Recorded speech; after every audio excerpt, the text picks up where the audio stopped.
Welcome back to another episode of Digital Voices with Bo Tiffany. We talk about what's on our hearts, what's on our minds, issues of today, and you know what? I'm lucky enough to interview many interesting guests. My guest this time is Gary Phipps. Gary is a 10-year Army vet who served active duty overseas.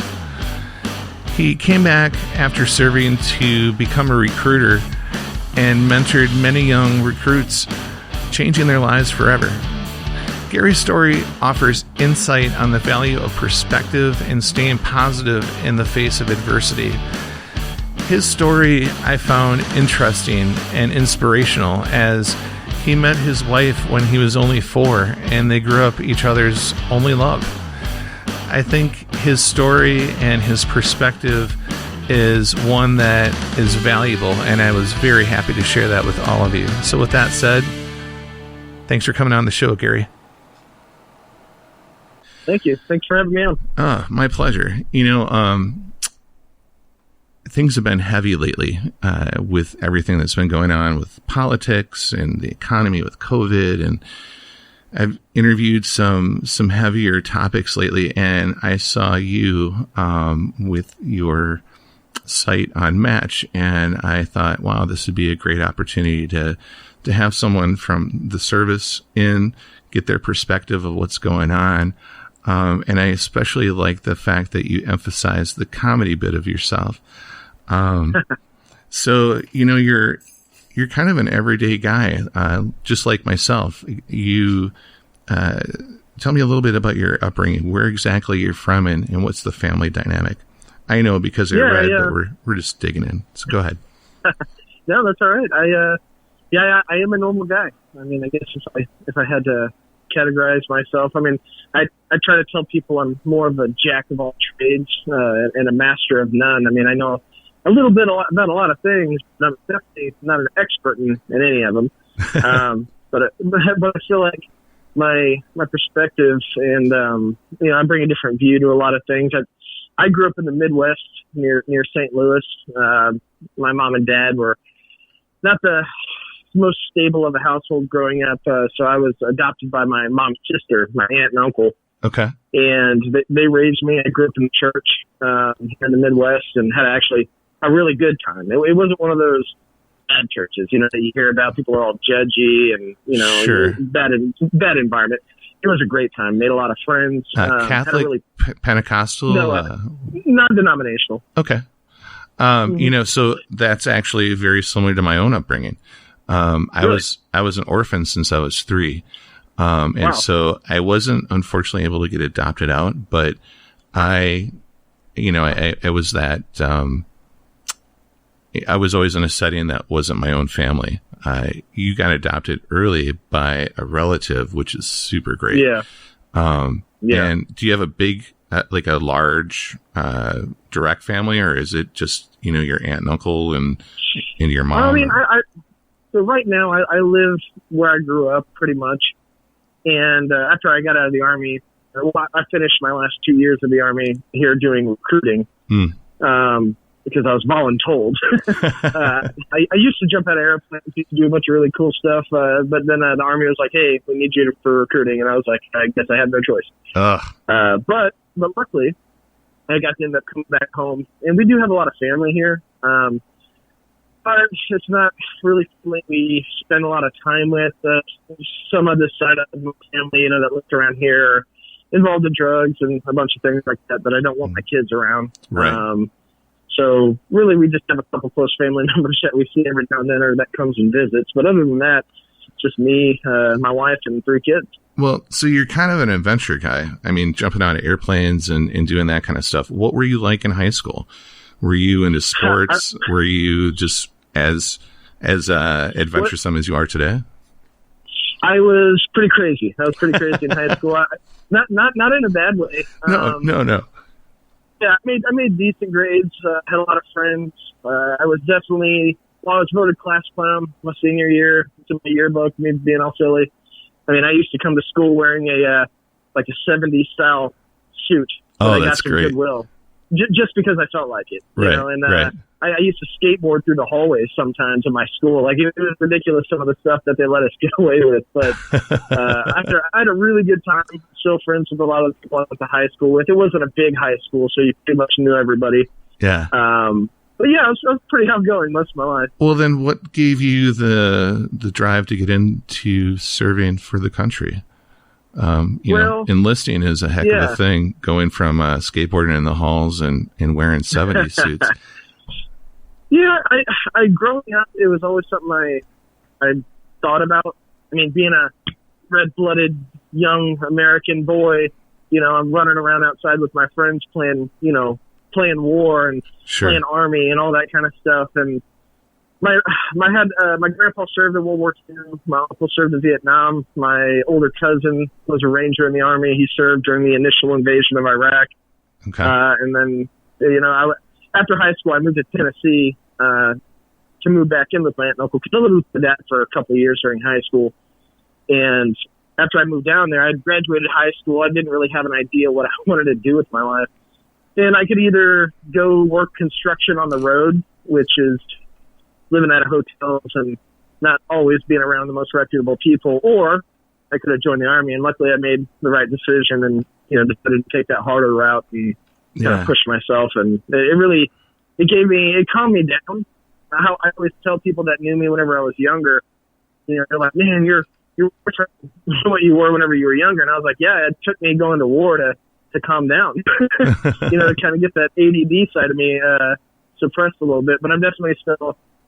Was it rough when you first? Was it hard to break you, if you will? Were you? No, I did really well in basic. I wasn't a troublemaker or anything like that. Just kind of gave you that framework, and then no, I totally understand. Yeah, I think a lot of younger guys could benefit from just having that structure. Absolutely. You know, especially if they don't know really what they're going to do, or if they don't have the money for college. Or honestly, not everybody's meant for academia. I was not. Mm-hmm. I'm more the creative, you know, type of person that, you know, you sit me to a lecture. You know, if it's a topic I'm interested in, I can listen to a lecture all day. I love podcasts, but you set me in a class that's just for a credit that I'm not interested in. I mean, my mind's just going to go somewhere else. Yeah. Well, and you didn't just you weren't lazy when you enlisted, from what I'm seeing here. You really took advantage of what you could learn and what you put yourself into. Why don't you tell us a little bit about what you developed into when you got into the military? I started as an artillery crew member, basically firing cannons or big bullets. I did that the first couple of years I was in the Army, and I seen what other guys were doing, you know, the stuff I seen on TV or the commercials whenever I enlisted originally. And I was like, I want to do that stuff. Yeah. So I went and I became a scout, which is kind of the, you know, you're the eyes on the enemy, you know, cross enemy lines, getting binoculars, looking at them, and then reporting that information up to higher, so they can make those command decisions on how to deal with them. So jumping out of airplanes, doing a lot of training, being a scout, was definitely what I was looking for. It gave me that little bit of adventure that I was missing whenever I was an artilleryman. But I got to take a number of schools. Got to take a couple leadership schools. I learned how to fly unmanned aerial vehicles, or UAVs. I did that for a number of years with my unit, and I took a couple of smaller classes. But I just liked the whole experience. You know, it was just something great. that I can look back on and be proud of, and I'm glad I did it, but I'm also glad I'm out. Yeah. Well, I'm a little jealous because I also am a drone flyer, and oh, nice. Yeah, I got the DJI, like the Phantom lines, so I had like the 3 and the 4. Nice. Yeah, the Mavericks are nice too, but what you guys get out there is so much more advanced. I can only imagine how much fun that must have been. So yeah, it was pretty fun. I mean, they got some capabilities to them, and it was nice being that guy, you know, that can have the eyes in the sky and, you know, report to the commander what I'm seeing on the ground. And it was a lot of fun. So I have to ask, because obviously the Pentagon released about, you know, the UAVs that they've, you know, been seeing. Did you see anything like that? Is there anything that you experienced or can talk about? when it comes to that? See anything like what? Like a Tic Tac or any of those weird things that you've been seeing? No, unfortunately I didn't. Usually whenever I was flying the UAVs, it was it's called the Raven, is the type of UAV that I flew. And basically it's more of a low to the ground UAV. It's not necessarily too high up in the atmosphere. It's meant more for localized support of like dismounted troops, or if there's a convoy, you can fly this Raven kind of overhead to keep watch. So it wasn't a super sophisticated one like the Predator drones or anything, but yeah, I was mainly looking at the ground more than I was looking up in the sky. The big thing for us drone pilots is the battery life. And they suck so bad for commercial ones. What's your average on one of those big ones like that? How long can they fly without having to recharge? Whenever I was flying the Raven, it was almost 8+ years ago. They had a battery life of about 45 minutes or so at the time. Now, I'm sure they've improved them somewhat since then. But yeah, you'd be flying them around, and they run off GPS, and if the battery starts to blow, the signal will get weak, and then if you lose signal completely, it'll return home. So it'll fly back to you. You set those waypoints, and then you don't really have to worry about them getting lost too often. But you definitely do get them lost. In Iraq, we were flying a couple times, and we would have to write in Arabic on the side of the fuselage of the UAV where we were. So if it did crash, we'd say, hey, reward, $100 if you bring it back. And usually people would, because, $100 is a lot of money. Oh, yeah, for sure. Especially over there. So what's your favorite memories? What did you bring out of that experience that really stands to the top for you that you'd like to share? Yeah, my favorite memory, I guess, of the military, there's a lot of them. Yeah. I grew up, playing the video games and always wanted to do, that cool guy stuff, of having night vision on and, seeing, just kind of having these awe-inspiring scenes that not many people get to see in real life. And I got that a number of times, from sitting in the aircraft with the tailgate open, watching people jump out, to being in a Humvee behind a 240 machine gun under night vision, watching Abram tanks roll by me. Everything's rumbling. And I have this is back when iPod Shuffles first came out, and I had one earbud in my ear, and I was listening to Patsy Cline's Crazy. Crazy. And I was listening to that as an Iraqi army unit started firing their machine guns on some insurgents. Wow. And so, everything kind of goes in slow motion, and I'm listening to Patsy Cline, and I'm seeing these tanks roll by under night vision. And I was like, how do I tell this to anybody? I was like, it's such a small thing, but it's one of those really, really cool memories that I do have from the military that, it's kind of stays in my mind. Well, that was the last song choice that I thought you were going to say.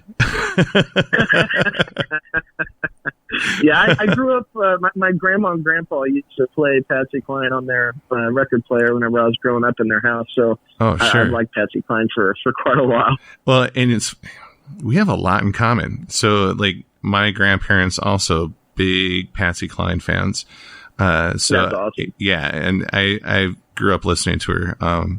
She had an amazing voice. So I do like karaoke DJ stuff sometimes. And, I sneak that stuff in there just for nostalgia purposes. But, you can't go wrong. No, not at all. Patsy Cline. Yeah, but what a thing to listen to as the troops in just that environment. It's, I can see why the memory sticks out. So, So tell me, you got out, was it an adjustment period? Did you serve 8 or 4 years? I did 10 years. 10 years. Oh, well, thank you very much for your service. No, thank you. How was it adjusting when you got out? Was it a bit of a acclimation, or was it just like, riding a horse and getting back up? Well, going into recruiting part of me getting out, helped, because before I was on a big Army base, I was just living the Army life every day. But when you're a soldier on recruiting duty, they put you in the community that you're recruiting in. So you actually live there. You get to know the people. You don't have a normal unit that you report to, like you do in the Army every day. So it's kind of a hybrid military civilian job. Mm-hmm. So it helped me integrate more into civilian life, I think, doing that before I got out, but it still wasn't seamless. I remember a number of times I'd be sitting at my desk and, as a recruiter shortly after I got there, and all of a sudden I'd start having, I didn't know it at the time, but it was a panic attack. Mm. And, I'd get up, stand up, my heart would be racing. I feel like I was going to pass out. And I was like, what is going on? And, I ended up going to see a therapist. She's like, well, you've been riding this roller coaster and you've been at the peak of the roller coaster for so long, it's become normal. Mm-hmm. Jumping out of airplanes, deploying, doing all this stuff. And now I'm all of a sudden behind a desk. I'm not jumping out of airplanes. I'm not seeing anything exciting. And I'm expecting to be on that high point, but I'm not. So it's like throwing me off is what she told me. And because your body is used to being like an advanced or a heightened state of awareness, right? Almost at all times. Well, I was just used to a really high op tempo is what we called it. Okay, it was just always something happening. We were always training. We were jumping. We were shooting. It was always something, and then it just slowed down. And I asked her, do I have PTSD? And she did I guess they have a test that they do. She asked me a bunch of questions. She goes, well, from what I see, she's like, imagine you're a rope. And when that rope is so frayed that it breaks apart, that's PTSD. She said, your rope is just really frayed, but it can be repaired. And I was like, okay. I was like, I can deal with that. So, just been kind of taking it one step at a time ever since. I mean, I've never been able to claim PTSD or anything like that. And I know it affects other people differently. I mean, I've seen people that went through the exact same thing I did, and it messed them up way more than it did me. Sure. Part of that, I think I expected it. I mean, I'm like, okay, I'm going to war. I'm in a combat MOS. We have a job. We're going to see messed up things. Mm-hmm. And I did, but I also didn't let it get to me like it did some other guys. So I'm glad I at least prepared my mind like that so it didn't cripple me, because I'm not just a soldier. I mean, I see a lot of guys get out of the military and that's like all they identify with. To me, that was a chapter of my life that I learned some valuable skills that I'm going to use for my next chapter. Yeah. And then the chapter after that. So, I don't want to identify with being a, victim of PTSD or whatever it is, because right. I'm not going to go down like that. No, absolutely. And that's really what my show's about. It's those experiences that give us the tools that then going forward prep us, for all of the things that we experience. And what you did is a crash course of life. You got so much time or so much stuff in a short period of time that it's amazing how it matures you in such a quick way. It does. And I'm excited that I did get to experience so much life before I turned 30. Yeah. I mean, I had all my kids before I turned 30. I had a mortgage. I've been to combat 2 times, did 10 years in the Army, and I had many near death experiences, and now I'm just trying to do the grown up thing, just save some money and relax, set my kids up for success, and that's what everybody's trying to do, I guess. Well, it's kind of like you're living multiple lifetimes, right? You've put a lot of stuff in your life, and those chapters of the book, it's going to be a hell of a novel by the time it's done. One of the things one of the things that I noticed is you're focused on comedy, and you're focused on the positivity, and that is really important in my opinion, and I'm sure it is to you too. Can you explain how you got to that point? Was it just a self-realization, or how did you come to this? I don't know. I mean, whenever I was a kid growing up, I was the gooster. I was always the hyper kid, running around, always, hey, I got an idea. Let's go do that. Get my friends together.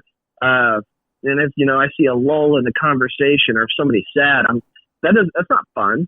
Right. But why not try to cheer that person up or get something else going, take their mind off of it, not dwell on the bad things, because you don't have control. I mean, if you are not in control of a bad thing that happens in your life, there is literally no sense in worrying about it. Right. You can focus on the things that can change, and make adjustments and learn from the bad things, but there's no sense in dwelling on it. I mean, be sad. Yes, that sad things are going to happen. It's about it's perspective, isn't it? Yeah. It's the cup half full versus the cup half empty. It's the way you look at things that carry you forward. And I don't necessarily consider myself, I used to consider myself an optimist, but I now consider myself an opportunist, because you can learn from those sad times. You can learn from everything you experience in life, or take advantage of them, or flip them around to work in your favor, Yeah. And so many people, they don't have that resiliency of just get past that hard time, and they almost make that hard time 10 times worse by just getting sad on it and everything. And I'm glad I don't suffer from depression. I know people that do. Yeah, I feel for them. Well, I feel for them, but I can't identify with it really. And feel blessed, because some people can definitely be crippled by that to a point where they can't break it. It's frustrating, especially if you're used to having control of yourself and your life, and then you have something internally that you can't control, because I deal with it a little bit. And, and so for me, it's frustrating to say the least, but I find that even with dealing with that myself, a lot of it deals with my perspective. If I dwell in it and I stay in that place, or if I choose to kind of do something to try to break that cycle, if you will. And so a lot of it is just how you view it and what you bring to the table in terms of wanting to change that. Yeah. So you got out of the service, you've been a recruiter, you're starting to raise a family. How amazing is that? And you have a bunch of kids, you said. How many to be exact? I got 3 kids. I got a 16-year-old boy, got a 12-year-old girl, my middle daughter, and then my youngest is 6. And I honestly couldn't ask for more. I mean, I'm super grateful. My wife's awesome. She did, if it wasn't for her helping me out, I wouldn't have, done as well as I did in the military. And she does so much helping out with the kids. And my kids are awesome. They make really good grades. They don't get in trouble. They're super respectful, well-behaved kids. And honestly, I don't know why I deserve it. No, that's great, man. But I appreciate it. Well, and you got to live a little bit vicariously. So you had it a little bit rough early on, and so now you can, with a family of your own, it's on your terms, and and hopefully you're able to fulfill. It's a vicarious thing, I find. It's very good for me to be a dad. That was a great. It's rewarding, absolutely. Yeah. So, when you sent me your link, there's a picture of you and your future wife, is how it's coined, in your 50 theme dance. Is that truly your wife? It is. Wow. It is. So you guys knew each other since what, 12, 10? Since we were about 4, actually. Wow. What an amazing story there. Why don't you share that? Because how many people do we get to talk to that were literally sweethearts at 4? Not many people, and it's funny because a lot of our friends and family that have known us since we were kids, it's almost we have to live up to this thing, because we go through rough times like any married couple does, and I always hear my friends talk, and we're doing really great. We have been for a long time. We've been married 12 years now, and congratulations. My friends are like, man, if you two ever split up or got a divorce, they're like, I don't even know if I believe in love anymore. And I'm like, man, all right, thanks for the pressure. You know what I mean? That's the highest compliment anybody could ever give you. That's great. I do take it as a compliment. And it makes me happy that I got it, but it also makes me nervous. What I got right now, I'd hate to lose it for any reason. Right. And, that's around the corner for everybody in one way or another, which is, I'm positive, but I'm also, I subscribe to the Stoic way of thinking, and the philosophy of it, by keeping the idea that yes, bad things will happen. You are going to die one day. And it's not being morbid. It's just keeping things in a perspective, and reminding yourself, hey, just to know the next bad thing is around the corner. It's going to surprise you, and it could be devastating. Right. But it's all in how you respond to it that is really going to matter. So I think by expecting these bad things to happen, you can take a lot of pressure off your mind when it does occur. Sure. The positive way to look at it in my cup half full sense is no matter when that day might come for you two, you spent the entirety literally of your lives together, and most of them in love, how awesome is that? So yeah, I just thought that was amazing. And the picture that you have, if you don't mind, I'm going to use as your profile pic for this episode. Oh yeah, go ahead. Yeah. So, but, and being a dad and all of the things that are happening right now with COVID, are your kids being homeschooled? How is that working out for you? Right now they're doing a hybrid, sort of a learning thing. So they'll actually go into school 2 days out of the week. They actually go in class, but their classes are like not even half the class is present in the class. They're really spread out, and they're only there for like half the day. Other than that, they're working remote. Even my youngest, she's in kindergarten, and she is, doing school on the computer. And it's wild, thinking, man, we're really expecting a lot of these kids that can't even read to complete assignments online, and turn them in, and obviously my wife, she helps out my youngest, with all of it, but she's pretty self-sufficient as it is. She grew up with technology, she knows how to navigate it. And I think no matter how old are you guys? Go ahead. I didn't mean to. No, you're fine. My youngest is 6. So yeah, she's 6. My middle daughter is 12, and my oldest is 16. Gotcha. Well, actually, I was looking for you, but because I don't know your age. No, sorry. No, it's okay. Sorry. I'm 34 as of Wednesday. This next Wednesday. Well, happy early birthday to you, brother. Thank you. So it's crazy to think I'm halfway through my 30s. Yeah. Well, I hit 46 in March of this year, and how does it feel? Yeah, it's culture shock. The thing that I find interesting too with homeschooling and just technology in the classroom these days, all the kids have in my area, like a Chromebook that's issued by the school, and everything is organized. They have, I think it's called IEP, which is individually, there's like a road plan per student, so that they kind of cater to your strengths. And it's just very, very different than how it was when I was a kid. So there's a lot that's changed, and such a great, technology. I love it and hate it. Yeah. You got to kind of take the good with the bad with this entire situation. Yeah. How's COVID treated you? Have you guys been able to weather this? I mean, it's messed with a lot of people mentally and obviously financially, and yeah. Yeah, it's been all right. It's not been too bad. I mean, even with COVID going on, and there was 2 months where I was furloughed for like 5 days a month or something like that, which isn't terrible, but still makes a dent when you're relying on one income, which is mine. My wife's a stay-at-home mom, especially with them going to school and staying home. I mean, she almost has to. And it's been a lot of budgeting, paying attention to where our money's going, and being a homeowner, fixing stuff around the house, and balancing life, friends, and everything, and the frustration of COVID and small things like forgetting your mask, is, it's definitely annoying. But then again, my family, we haven't gotten it.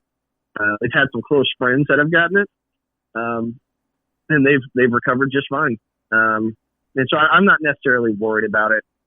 like I think a lot of people are. I think half the country is really worried, and the other half thinks it's overblown, and Yeah, and I think there's an air of truth to both sides. I agree. I think our country is so. It disappoints me, honestly, as a veteran. It really does see, my country fight each other so much when they don't know how good we really have it.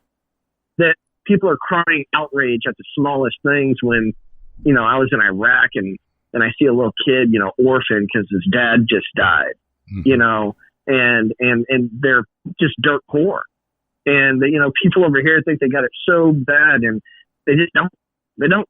And I wish people had perspective because I think they wouldn't sweat the small stuff as much as they're doing. And people are bored. People get anxious. People are locked up in their house. Mm-hmm. People get angry at their family because you're spending too much time with them. You're stressing money, and then all of a sudden you add the two-party thing into it.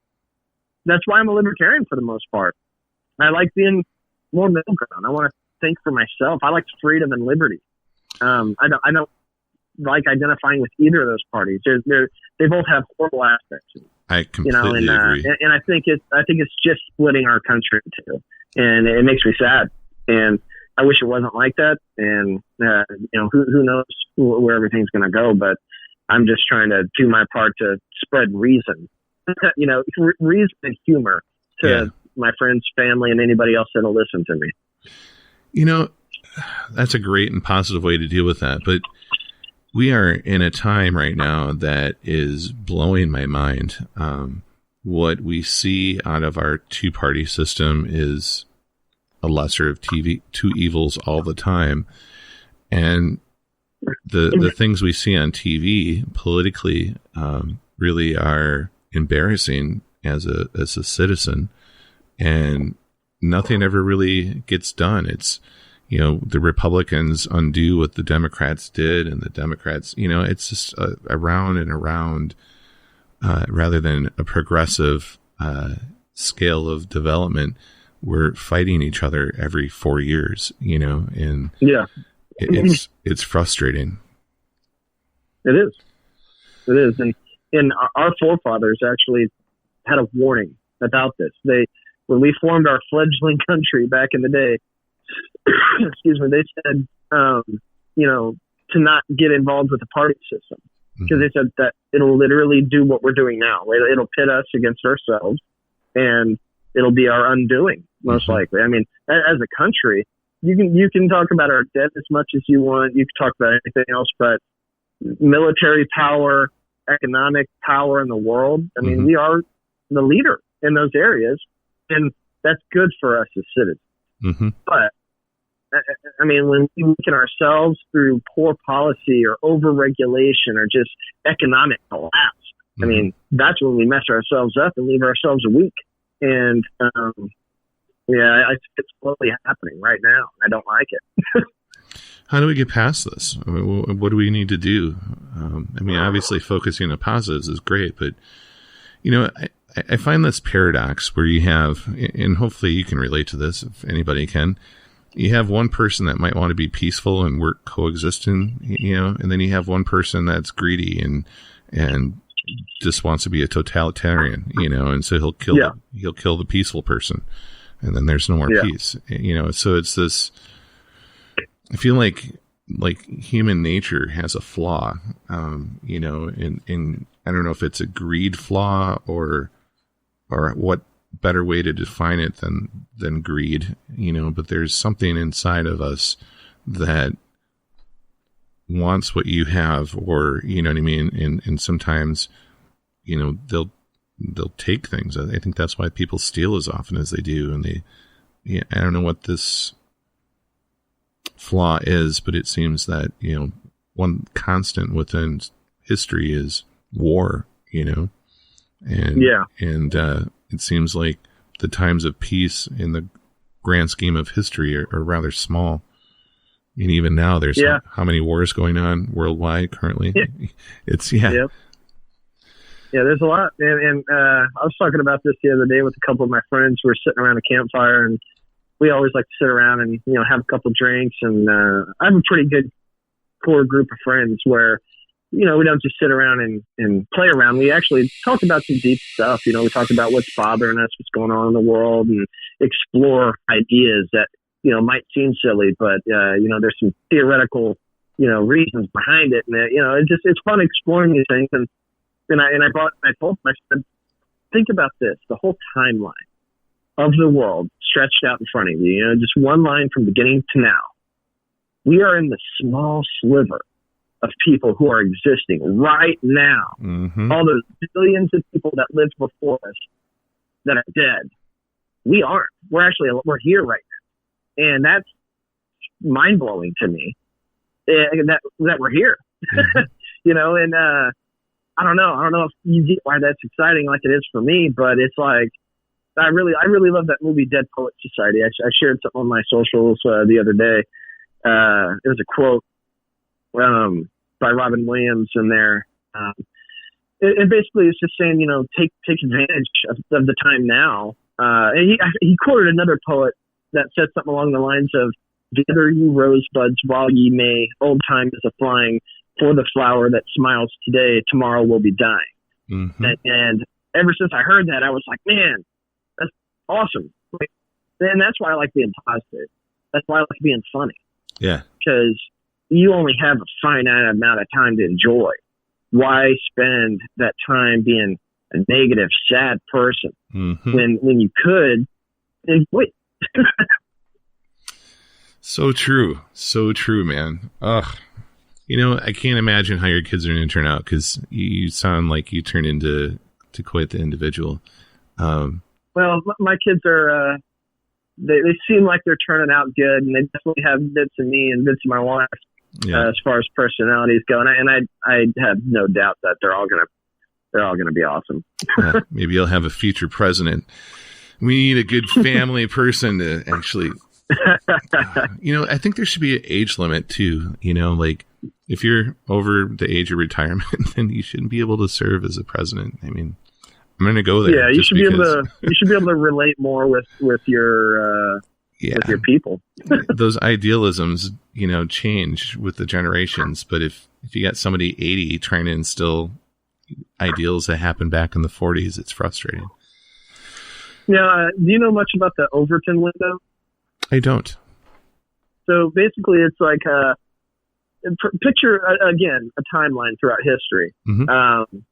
But there's a window of time, like let's say a 2-decade window of different topics can be in an Overton window. So like let's say in the 1960s, the topic of gay marriage would have been near the edge or outside the edge of acceptance mm-hmm. Of the Overton window. But as time shifts on, it's basically progressiveness is what it is on a lot of policies and topics. That's what the Overton window is. And as time goes on, these ideas become more accepted, and then they fall inside of the Overton window of overall public popular opinion. So like nowadays, even in most conservative states, you have a gay couple that's eating at a restaurant, somebody's berating them, mm-hmm. somebody's going to step in. Right. You know what I mean? Somebody's going to do that. And that's because the Overton window is right over the top of that topic. Everybody's pretty much in agreement. Hey, man, let people get married if they want to get married. Even if you don't believe it, that's not hurting you. Mm-hmm. You know what I mean? And that's partly also why I'm a libertarian. I'm a firm believer in don't take people's stuff and don't hurt them. Mm-hmm. And that goes for the government too. Taxes, overtaxation, over-regulation. I should be able to collect rainwater if I want to mm-hmm. without being regulated. Right. So I don't know. I think if everybody got into that mindset of just, hey, let people live how they want to live as long as they're not harming you. Mm-hmm. And that's authoritarianism. You see that on the left and on the right. Well, isn't that the definition of freedom too? You live how mm-hmm. you want to live as long as it doesn't encroach upon someone else's freedoms. And it blows my mind that some people see that as extreme sometimes. Mm-hmm. Mm-hmm. They almost say libertarian is extremism. I say how? Because we want to monitor how we spend money more? Because we want to bring our troops home from wars that don't directly support American people. They're just there for business dealings behind the scenes, you know, and I don't like that. And so many Republicans be like, you just don't understand. That's part of, you know, how economics work. Our country would, you know, fail because of trade deals if our soldiers went over there. And I said, oh, so you're okay with sending our soldiers over there for blood money? You're okay with that? I'm not. But if you're okay with that, that's fine. But just know that that's what you're saying. You know, I'm relieved to hear you as open about that as you are. So let me kind of dig a little bit. Okay. How did the troops feel with some? I mean, obviously you're told, you know, you're told to go to point A to point B and do this, that, or that. You know, so you're following orders all the time. But is there ever a time where you're given an order and you're like, Jesus, what the hell are they doing? You know, like yeah, and I've heard that happen. I mean, it definitely happened a lot in World War II, Vietnam. Luckily, I didn't have many situations whenever I was in Iraq or anywhere that I really had to question my leadership's decisions. For the most part, the actual people in the military they have nothing but Americans and freedom and even other country civilians in mind. They don't want to hurt people. Most of these leaders that are leading units in the Army and the Marines and everybody, they have families of their own. They got kids. They're not heartless people, right? That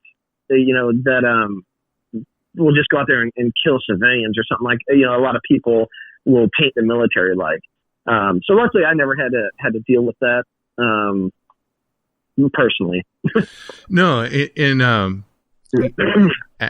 was just kind of a, you know, like you said, we're in these wars at last. I mean, we've been in Iraq and Afghanistan for how many years?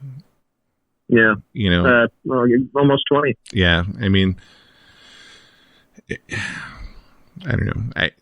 As a citizen, I feel like I don't have a whole lot of room to talk sometimes. No, you do. It's your tax money, but, and it's the countrymen being wasted. You absolutely have a place to say it, and I hate military people that say that. I hate it when they're like, you don't know nothing, you didn't serve, so you don't have to say it. Actually, that's why we serve. The sports things can't have to say. And people forget that. I mean, people serve for different reasons, and I hate it when people are always like, oh man, you know, they served in the military, you're a hero. Nah.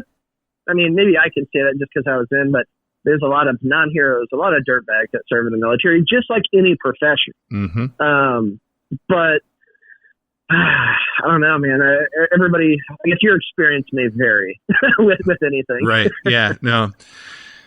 I just hope our leaders start getting smarter. I mean, I feel like it's kind of like healthcare. You know, the doctors are really great. It's the administration that kind of cause a lot of the issues. You know, it's always the people that make up the organization. Typically, 99% of them are the salt of the earth. You know, it's just that small 1% that have that greedy gene or whatever it is, that flaw that I mentioned earlier. And I just wish that societally, if that's a word, I hope that we can figure out a way to incorporate ethics into business and have that be the new, what was the you just explained it and I totally forgot the name of it, the period of time. Thank you. You know, it goes outside of that, but it was gay rights in the 60s. That Overton window. Yeah. I hope the Overton window starts to, I mean, we're talking about these issues. Hopefully 20 years from now, that Overton window will be right over the top of that. And that's just an accepted norm, you know, at that point. Yeah. And that's why I try spreading the gospel of libertarianism as much as I can. And I shared a meme the other day of that scene from Back to the Future where Marty McFly is playing that electric guitar all rock and roll, like, you know, in front of the dance. Oh, yeah. And at the end of it, they're all silent. And he's like, oh, you guys weren't ready for that yet, but your kids are going to love it. Right. And the meme at the top, it said libertarians voting in 2020. And it was like, all right, you guys weren't ready for that yet, but your kids are going to love it. That's great. But and that's what I see, because who doesn't want liberty and freedom, true liberty and freedom. Right. I mean, why would you say no to that? It's one that blows my mind. Well, and that's, I think, one of the positives with technology and how we've become as globally connected as we are today versus, 40 years ago even. That's opening up. I mean, people that are into video games, you might be playing someone that's in Korea, and you develop friendships that you normally wouldn't have in the past because those platforms of connecting weren't there. So I see good things. It takes a long time to get there. I don't know if you've seen that Google Translate earpiece that they have now. I have. It's amazing.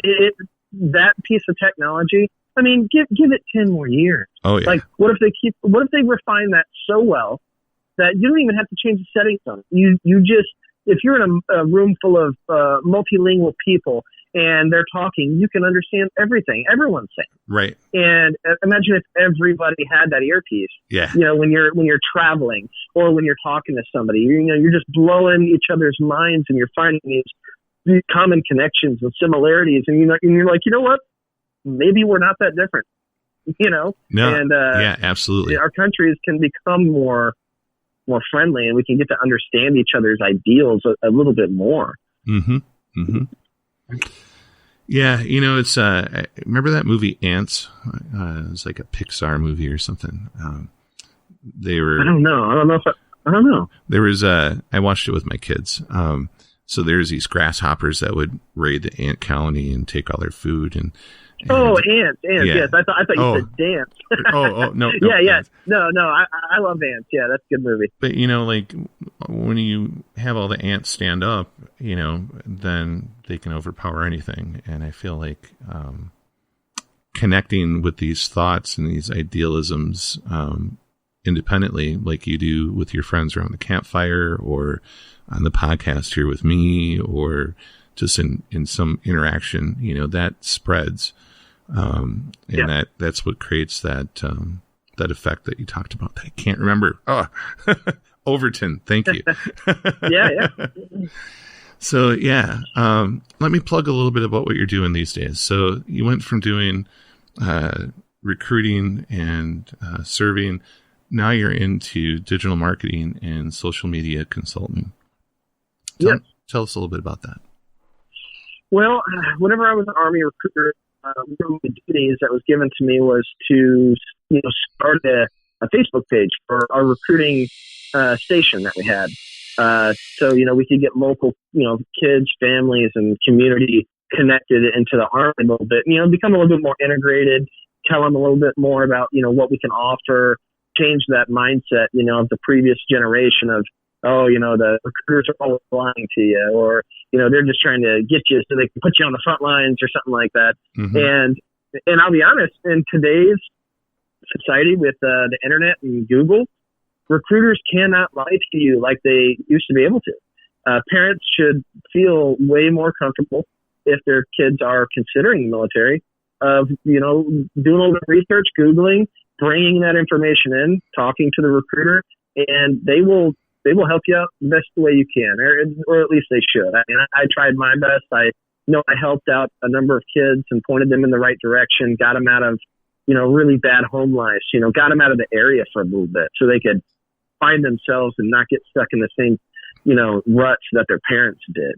And those were the success stories that I liked as a recruiter. And to this day, I still have, kids that I put in reach out to me, and they're not kids anymore. Some of them are getting married. Some of them are having families of their own. And they tell me, hey, Sergeant Phipps, some of them still call me Sergeant Phipps. They say, hey, Sergeant Phipps, thanks for, pointing me in the right direction and being honest with me. Yeah. And that makes me feel good, Oh, absolutely. But while I was there, I started the Facebook page and got into advertising a little bit through posts and stuff like that. And I had a little bit of success with it. And so I said, if I can do this for here, I can do this for some family of mine that have small businesses. Mm-hmm. And so I helped out my buddy who's an artist, helped out another buddy of mine who has a multimedia company that he's kind of running locally.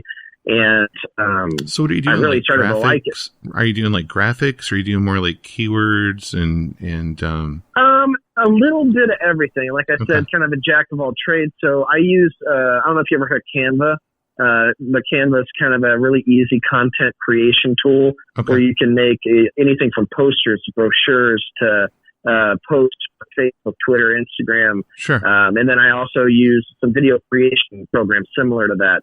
And I also dabble in Google Ads, Google AdWords, Facebook Ads Manager, building and connecting profiles on LinkedIn, Facebook, and tying it to your website and being able to, see how it's performing on Google Analytics. Nice. And I really like it because it's kind of the behind the scenes. And it's so surprising how many small business owners they're not even aware of the power that marketing online digitally and putting yourself on the map. And so when somebody's looking for what your service, what you offer, they can find it. Right. Yeah. There's so many local stores around here. They're like, yeah, we've been in this for 5 years. I'm like, I've never heard of you, and that's where I can help. And that's what I try selling, whenever I talk to these people. And I work with any budget. I don't have an LLC or anything just yet. But I do a lot of consulting and pointing people in the right direction, and just kind of doing it on the side right now while I do it professionally at my job. But that's for my company as a whole, I guess. Sure. No, that's great, man. I could definitely probably use your help. We should stay in touch. For real. Well, let me know. I'm only one person. Yeah, it's hard. I tell a lot of these owners, I'm like, hey, are you posting on social media? And they're like, yeah, I do postings on there every now and then. And I'll hop on their page and, it's kind of garbage, to be honest. Yeah. And I tell them, I'm like, listen, you have a full-time job of running a business. I was like, you can't whole ass two things. Mm-hmm. You're going to end up half-assing both of them. Mm-hmm. I was like, so it's better to, bring somebody in to at least be able to set it up right or coach somebody, so you can focus on the important stuff.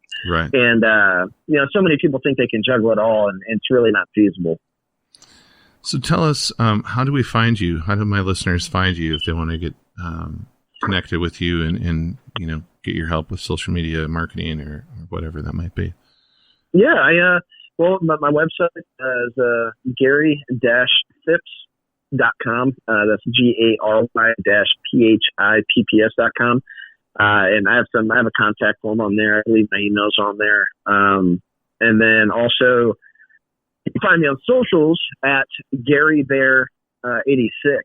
A lot of people call me Gare Bear. I don't know why, but that's the only nickname that's really stuck with me is Gare Bear. I guess I'm a cuddly nice guy on the outside. But yeah, you can find me on there. I'm on Twitter, Instagram, Parler, Facebook, YouTube. I'm on a lot of different places, and I don't always post on everything all the time.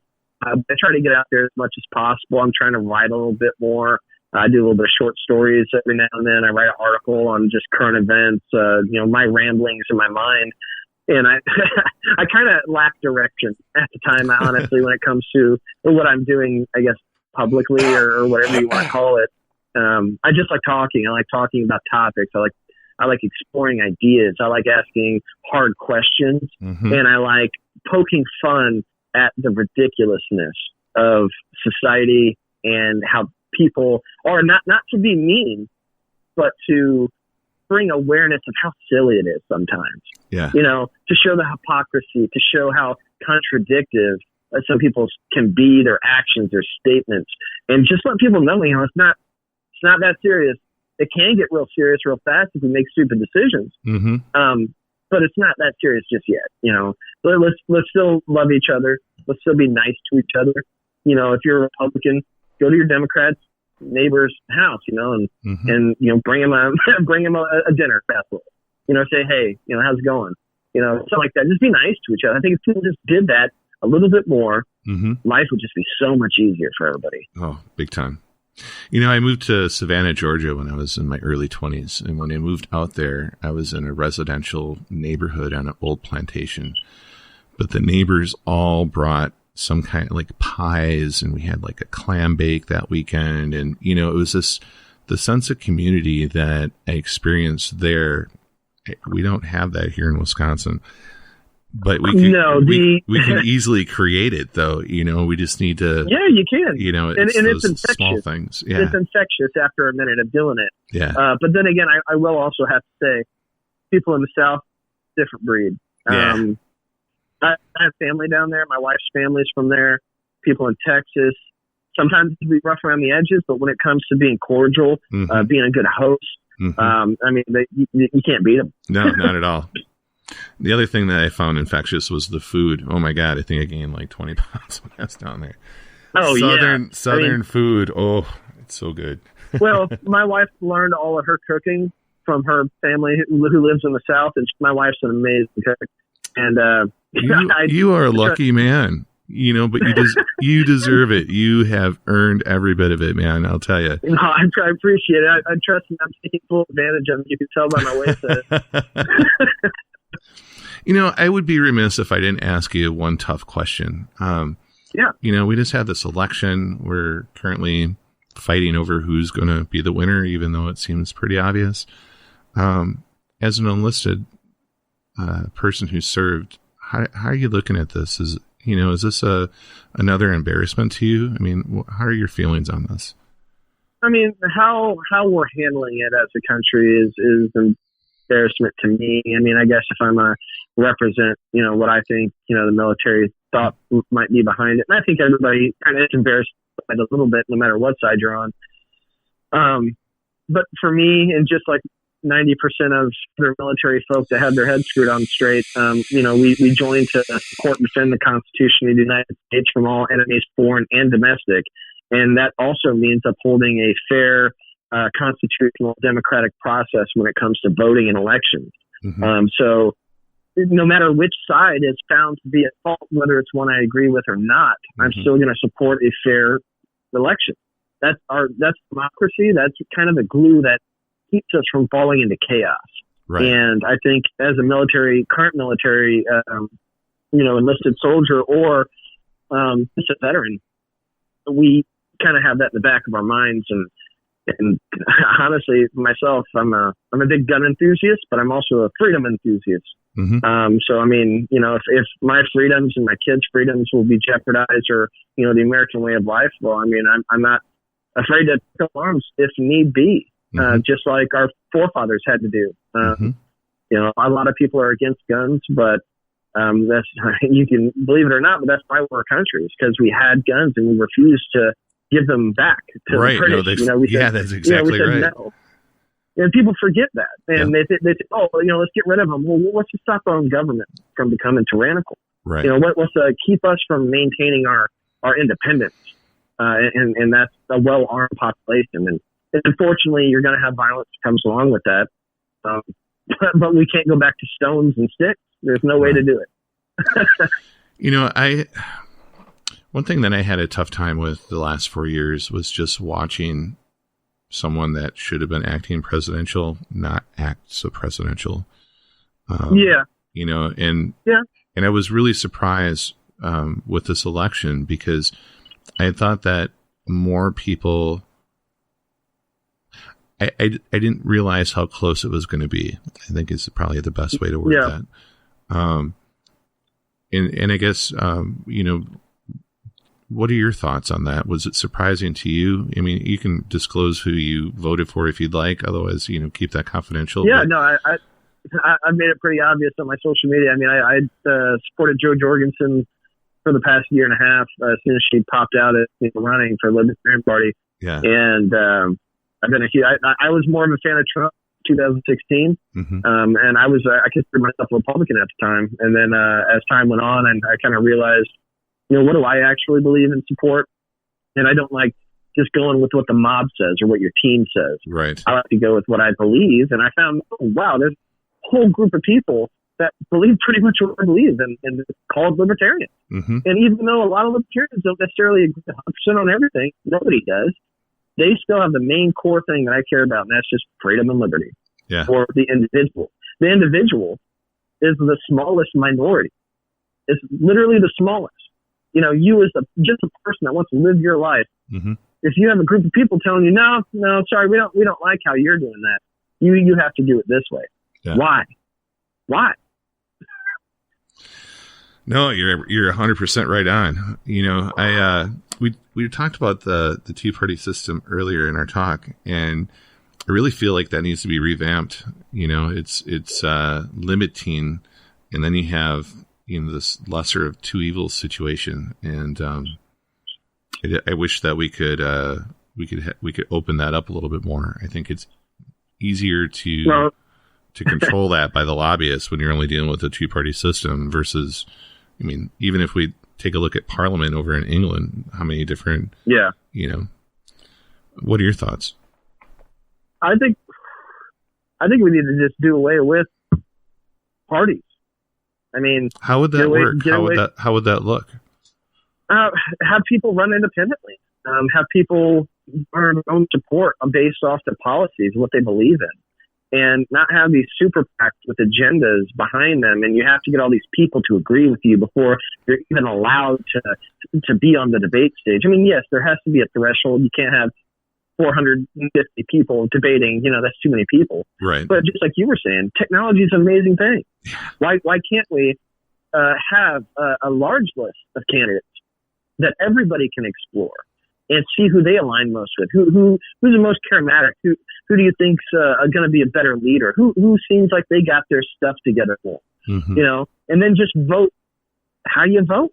Mm-hmm. No parties, no teams. You know, quit splitting the country. And I'm also a huge fan of ranked choice voting. I don't know if you are. Maine does it. And I feel like it's a what kind of voting is that? Say that again. Ranked choice voting. I don't know. Tell me that. Yeah, so basically, you don't just vote for a president and vice president at the same time for anything.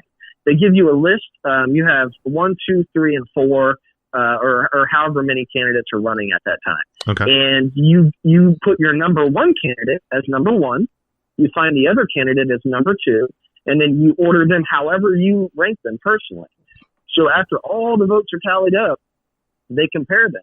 Whoever has the most number 1 votes wins that. If there's a tie, it moves on to the number 2. And you do the same thing for vice president and every other cabinet of office. And I think to me, is more fair. It's less partisan. I like and that. Based off, it's a very, very, I don't understand why people don't do it. I really don't. I just crossed my mind too. I'm like, why aren't we doing that now? That seems to be the fair way to do it too. Yes. Well, I'll tell you, life is interesting right now, and it is, and I'm excited about it. I'm excited I'm alive in it. Mm-hmm. I knew that the 20s throughout history have always been wild. If you go back through history, every 20s has been something crazy's going on. And I told my friends on New Year's this year, and we were all sitting in my garage ringing in the New Year's on my TV, and I was like, well, guys, we're in the 20s. We're like, who knows what's going to happen? And sure enough, 2020 turned out to be something. Yeah, no, you know what? There's weird cycles in life, and maybe this is one of them for some weird reason.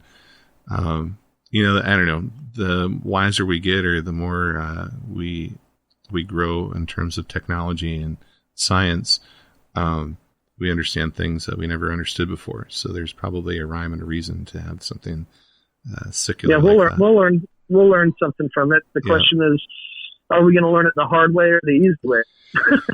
I wish we could learn it the easy way. I just feel like humans need to be hit over the head a few times for whatever reason. It's yep. Yeah. Anything you want to add before we end this? I had a great time, by the way. No, I did too. I mean, honestly, if anything else crazy happens, let's do this again. I can talk for days on just about anything. Yeah, no, I'm definitely down with that. And I'll reach out to you too, going forward, see what you can do to help me with digital voices and the marketing aspect. Absolutely. And I guess my last thing is, anybody that's listening, be nice to each other, be optimistic. Just know, you're not going to make it out of this thing alive. None of us are. As much as you like to pretend like you're gonna, or you can avoid it, we're not gonna. Mm-hmm. Stop taking yourself so seriously.